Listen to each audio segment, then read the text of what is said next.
Welcome to Trillions. I'm Joel Weber. And I'm Eric Balchunas. Eric, one thing that you and I both love this time of year is doing a Halloween-themed episode. We've done like ETF graveyards before, but then we started kicking this idea around, and you had maybe the best one yet. Yeah, so we have this phrase we use in the team called the Lazarus List, which is obviously the guy in the Bible who Jesus resurrected.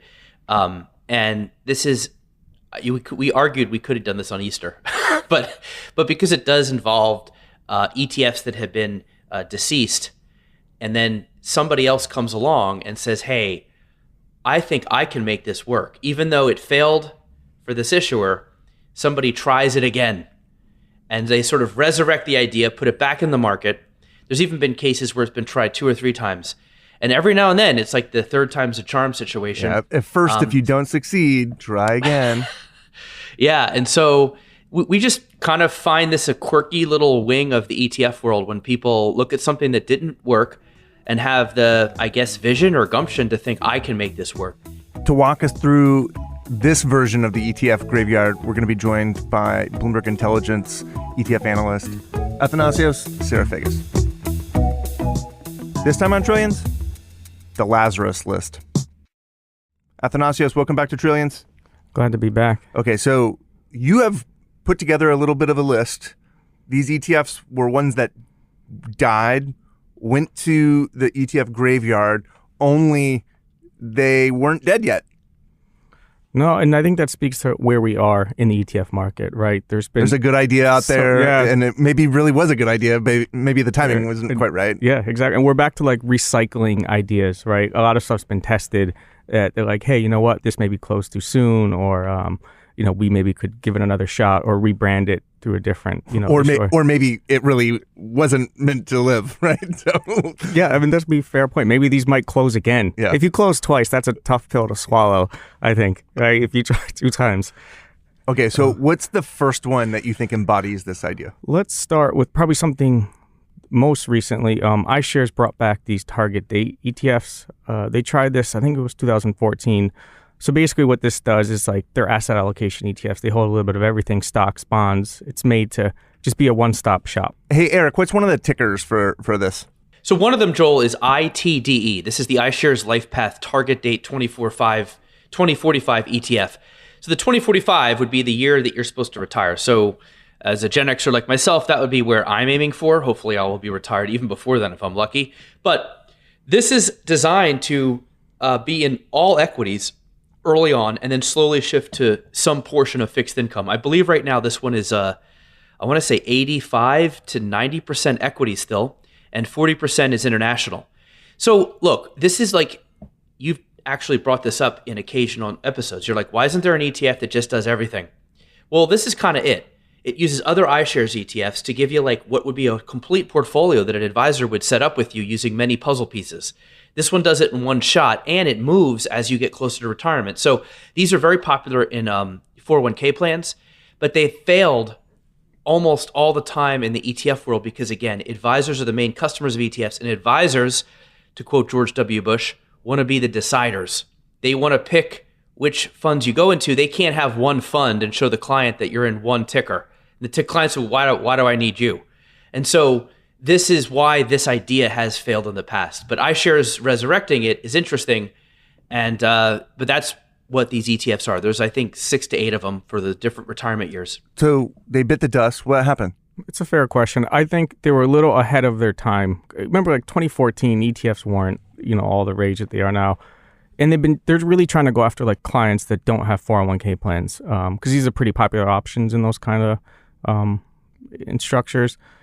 So I think the market is a much more mature place. People are more comfortable with ETFs. Again, to Eric's point, I don't know if they're going to have a ton of success, but I think they might have a better go at it than they did in 2014. Yeah, and we had BlackRock on ETF IQ on a recent show to talk about these, and they were saying that the reason they're doing this isn't to hit advisors or the 401k market, but to go after the 50% of people who do not have exposure to equities.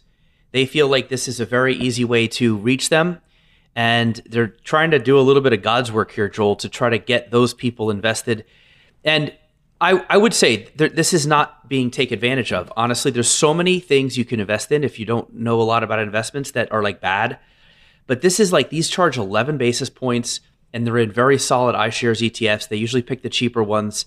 It makes sense. Honestly, Joel, if the government really wanted to cure the wealth gap, they would actually put every person in one of these when they are born and then make them like, pass some financial literacy tests, and then you get the account when you're 18 or something like that. I'm not saying to put them all in BlackRock, but something like this would make a lot of sense as something you get when you're born versus, say, a Social Security system. So I think these are interesting in that regard, in that they are going after the 50% that don't have any exposure to the markets. Okay, Athanasios, give me one that surprised you.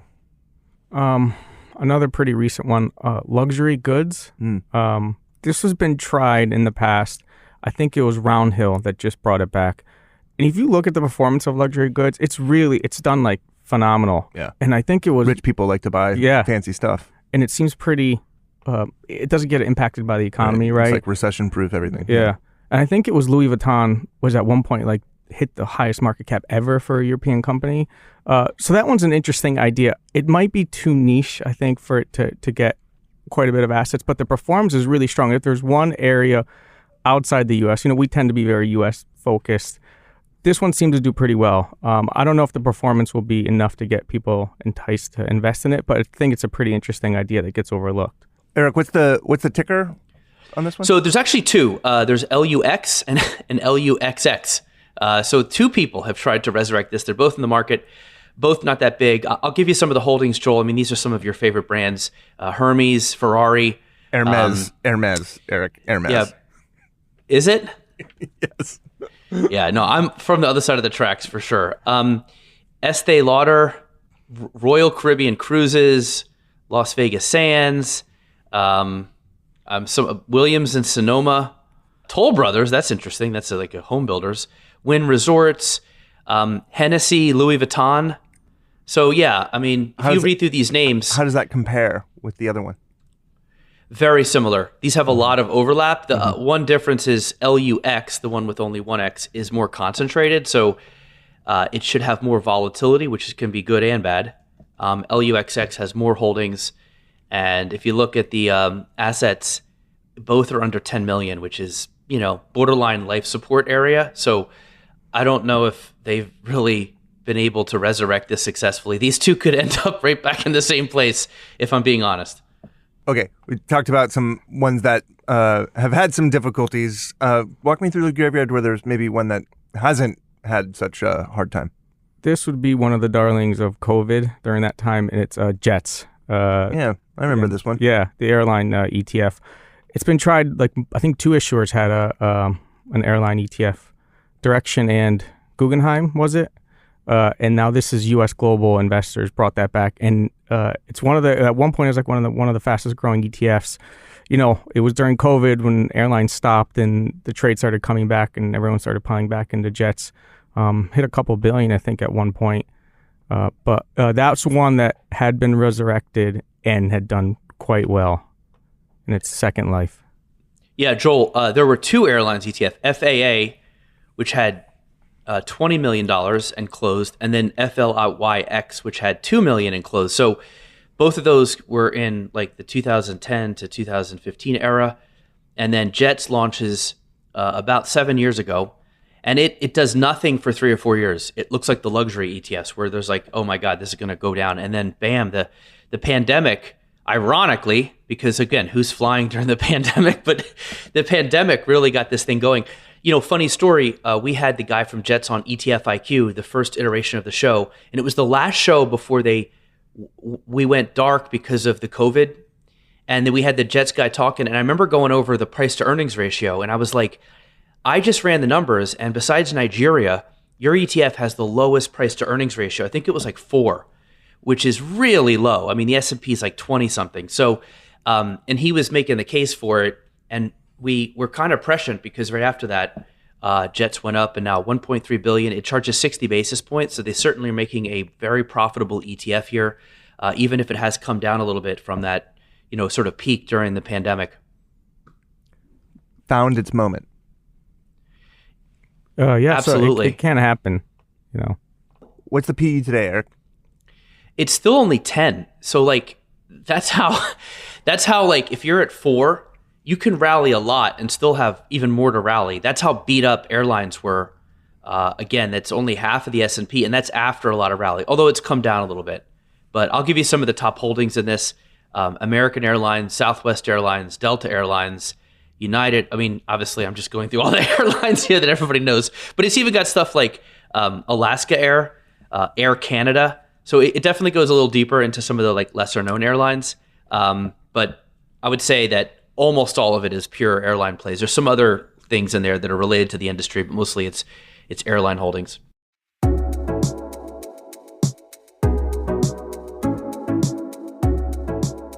Athanasios, you got another one for me? I do. Ironically enough, this is another transportation one. I don't know why these ones seem to keep thematic coming back. though, right? And, yeah. And like, if you're looking for like a sector that you can kind of hit on, like COVID made this probably an especially interesting one. Yeah, and this one also, I think, kind of stems off of COVID and it's shipping. And this was remember there was like a supply chain crisis for a while and the ships were just sitting out in the ocean for a little bit. There was a shipping ETF in the past. I think it was Guggenheim that closed. There's a new one that had come out, Boat. Again, trying to go after the shipping theme. Something that gets overlooked. I think people don't give that one much thought. But this one hasn't done anything yet. It's not a jet story, but it's definitely it's back. One to watch. Yep. Eric, why do you think this one hasn't taken off, considering we all became so aware of supply chain issues and global shipping? Yeah, this is one of the most fascinating stories because C was around for, I don't know, 10, 12 years, right? And nothing really happened with it. And they closed up shop. And I remember acutely following this. Right when C closed, shipping went crazy. And if C was open, from the time it closed, it would have gone up like 100% in like 6 months. So it literally had the right exposure, right idea, yes. And it just happened to like shut down a little too early. Like literally a month or two too early. Oh. Every now and then we see this. The coal ETF also did that. But after the 100% gain, Boat launches. So between C and slightly Boat, better ticker, I think. Boat over C. I know. I'm on a boat is what I keep thinking. But certainly the different when C closed before Boat launched, that's when the majority of the gains in these stocks happened. So Sonic Shares, which has the Boat ETF, still has 20 million, but it would be doing better if it had launched ahead of that sort of 100% gain that was missed by both ETFs. So just a kind of unfortunate situation, but it was the 100% gain that I think caught the attention of the Sonic Shares people who thought, man, this category is up, this sector is up so much. Why isn't there an ETF? Oh, this one closed. Let's launch one. Takes 75 days to get the ETF to market. Add it up, and you missed a big chunk of the rally. And that's what happens a lot. A lot of people do not launch ETFs after a rough patch. They usually launch them after the good patch when the area gets attention from the media. That's why only on occasion is it something that launches after a really rough period, like the uranium miners, which I tend to watch for those because a lot of times, at least the ETF's ready for when the moment arrives as opposed to coming a little after the moment. But that seems to be the case with Boat. Athanasios, we got one more? Probably the most famous one of all. Oh, save the best for last. Yeah. Rudolph? Did you listen to Christmas music already? Not yet. Too early. There is red involved. The Walmart is putting Christmas ads during the World Series last night. I'm like, come on, man! It's not even Halloween. You gotta make those numbers. That seems a little early, but this one is XIV, the Credit Suisse inverse VIX one. The Volmageddon, all that. 2018. Yeah, everyone, it was a great trade. It worked for a while. And then it suddenly... For like one day, it didn't work. One day it like totally broke, yeah. But that has, after some review, Volatility Shares brought back this product. The ticker is SVIX. Eric, what is different about it this time? Yeah, so I'm going to read this verbatim because it is doing the same thing. There had been a bunch of some products that like did half of what XIV did, like almost like a diet version. This one does go all the way. It does short the short-term futures, but it does time-weighted average price to set closing values rather than the 4 p.m. VIX settlement price. I won't go into details, but that is a little tiny tweak that should help it from like a Volmageddon situation where XIV had to close. But really, it does the same thing. And to go back to XIV and how spectacular both up and down that was, listen to these numbers. XIV went up 2,400% since launching through 2018. So that's about 7 years. It returned 2,400%. And then it went down 90% in like a day and a half. So yeah, this was just like, I don't know, some kind of supernova kind of situation where it just exploded, but it made a lot of money for a lot of people. And I think this issuer was like, hey, this is a product that should exist. Let's make a couple tweaks. Now, keep in mind, they also launched a double leveraged one, which is, again, like another new TVIX, which also went down in a blaze of glory.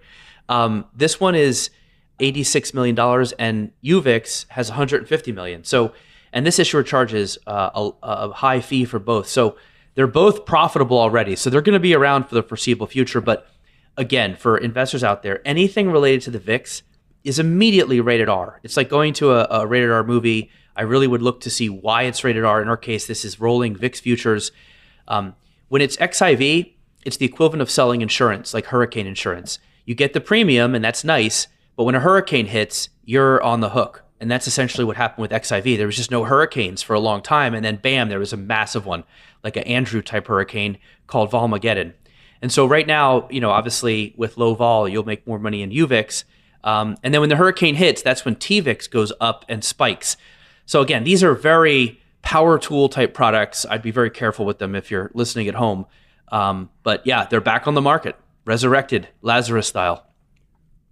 Okay, I want to ask, is there one that went down that hasn't come back that you're like, oh, this is one to watch?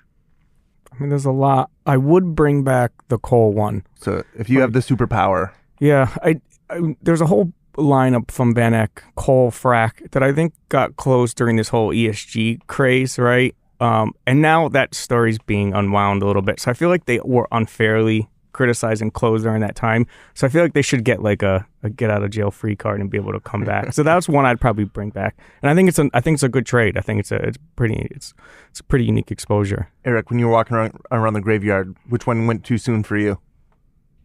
For some reason, I just immediately think of the fishing ETF, but that's just because I love fishing. It has nothing to do with the performance. Okay, all right. I just think the world's a better place with an ETF with fishing in the name. I just makes you think of going out there on the sea and fishing. This thing launched fish, yeah. at the beginning of the financial crisis. I think it just had a bad timing. Okay, wait. I know that is nostalgic or something. I don't know what that was, but now give us a real one. Okay. There was an ETF called the Short Squeeze ETF, SQZZ, I think was the ticker. And it was an interesting product. It closed right before all the GameStop stuff, where every stock that had a lot of high shorts in it was getting bought by the quote apes in the Reddit crowd. And it honestly, if it were around, it would have killed it during the GameStop era, because all the stocks that were heavily shorted were being bought like crazy to try to create a short squeeze. I think that's like the third example of one that closed like just when its time was like upon it. I know. We were actually trying to think of a term for that, where it's almost like you leave the movie right before like the exciting part. Like it's like, oh man, if you waited like 2 more minutes, you would have been fine. I think it was so this ETF misconnection. I think that was what I was. Yeah, misconnection. But the short squeeze ETF would have been perfect for that era. But I do believe that in certain cases, short squeeze, in certain markets, those stocks that are heavily shorted, besides the sort of like Reddit crowd, can be a valuable tool for certain investors' tool set. So that one was one I thought should have been resurrected. I thought somebody would have done it, especially as the GameStop stuff was in full bloom. I thought somebody would have thrown that in the market, but a shame. I know the guy who put that out, and he's like a hedge fund manager at heart, and he closed it again just prior to the whole GameStop stuff. Well, there's still time, and maybe there's another Halloween episode to do. Athanasios, thanks very much for joining us on Trillions. Yeah, thanks for having me. Happy Halloween, Eric. Happy Halloween. Thanks for listening to Trillions. Until next time, you can find us on the Bloomberg Terminal, Bloomberg.com, Apple Podcasts, Spotify, or wherever else you like to listen. We'd love to hear from you. We're on Twitter. I'm at Joel Weber Show.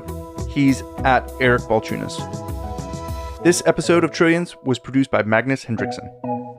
Bye.